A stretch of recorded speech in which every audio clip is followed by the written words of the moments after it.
Hi, welcome to Back to School. I'm Nikhil Chinapa and today Pranav is going to be taking my interview.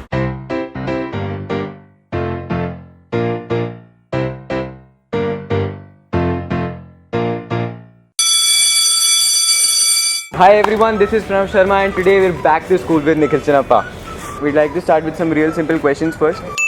So, which school did you go to? I started off school in Agra, funnily enough in a school called St. George's College. And then from Agra, I went to Secunderabad. From Secunderabad, I went to back to Agra. So, which subjects did you choose in 11th grade? So I chose physics, chemistry, maths and biology because after I finished my 12th, I wanted to keep my options open. And I have no idea why I wanted to keep my options open because I think it was one of those things that everybody was doing. Like everybody took PCMB. So I took PCMB as well. So, what did you aspire to become as a kid? Nothing. I didn't aspire to become anything, man. Seriously, Dad was in the army, so I liked going to the army firing range and looking at all the soldiers shooting weapons. So I was very interested in guns and weaponry. At some point in time, I thought I might join the army. At some point in time, my parents thought I might become a doctor because my grandfather was a doctor. I had no clue whatsoever what I wanted to do. So, what is your full name? My full name is Nikhil Chinapa, but it's complicated, okay? Chinapa is not my surname, it's my given name. In my community, my given name comes last. My first name is my clan name or my family name. Okay. My second name is my father's name and then it's my name. So my clan name is Kalingara, my father's name is Bhimaya, my name is Chinapa. So the question is, where does Nikhil come from? Yeah. So what they do in my community, because the official name is so complicated, when you're born, they give you a nickname, which was Nikhil. So here's what happened. In school, everybody used to call me Chinaman, Chinapa, because that was my name in my school register. At home, all my friends used to call me Nikhil. When I went to college, your home friends and your school friends or your study friends kind of meet, and somehow Nikhil Chinapa happened. So, what is that one thing you miss about being a student? This may sound silly, but I actually missed the chemistry lab. We had an excellent chemistry teacher called Mr. David Chatterjee. And the thing is, if you studied chemistry under David, there was no way that you could not do well in chemistry. He was one of those guys. So in the 7th standard, or was it the 8th standard, I joined the chemistry club. And we used to bunk model science, and this is how weird it was. We used to bunk model science class because it was so boring and go and sit in the chemistry lab because it was so interesting.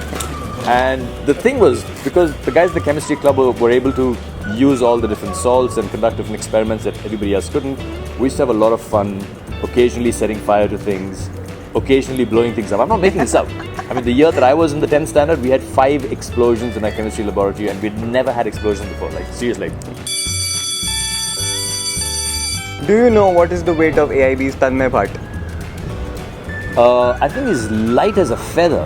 How many Pokemons do you need to catch before bragging about it on social media? Bugger me, I've downloaded on my phone, I haven't started playing the game as yet.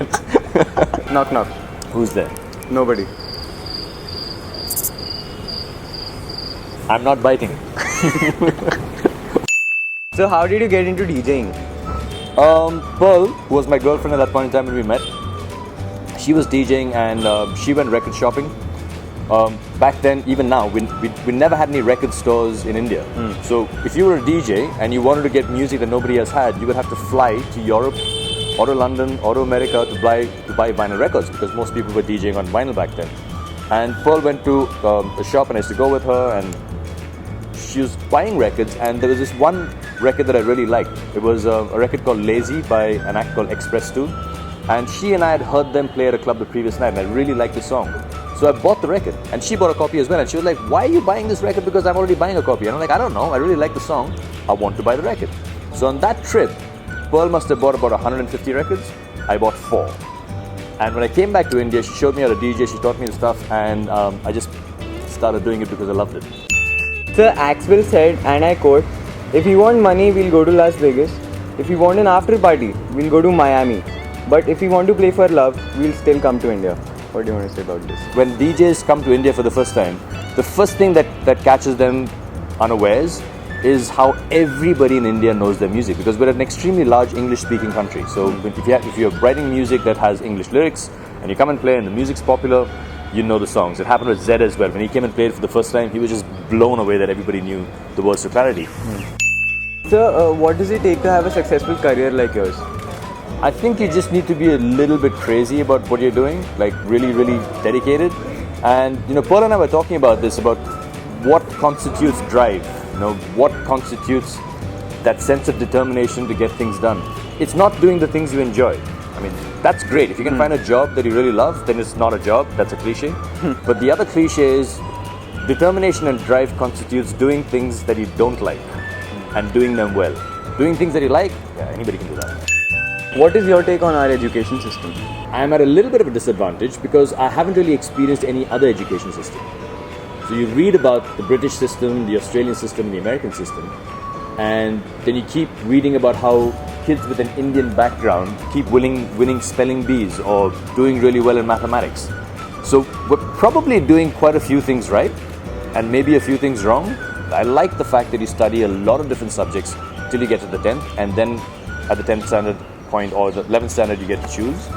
I would probably include studying more foreign languages. There's another thing that I think we should do when we are in school is make music education compulsory. So, you being an artist, I would like to ask you that arts as a stream is still thought of as an inferior career option amongst Indian parents. So, what do you have to say about this? As long as you enjoy what you're doing, I don't think anything can be considered an inferior career option. I mean, you could be the world's best masseuse charging $500 for 10 minutes to do a back massage. Great. If that's what makes you happy, that's what sets your bank account ringing, what's the problem? And I think more and more parents in India are now opening their eyes to what are considered non-traditional careers. Like what you're doing right now, 20 years ago, your parents would be saying, what are you doing? Go back and study geography or, do your accounts examination. You should be a lawyer or an engineer or a doctor or at least a housewife. So that was my interview for ScooNews. Pranav, thank you very much for taking that interview. If you like the interview, like, share and subscribe. The buttons are somewhere there. Press them, hit them, caress them. They'll like that. And if you also enjoyed what you watched just now, you can also follow me on Snapchat. My Snapchat ID is NikhilCX. Really?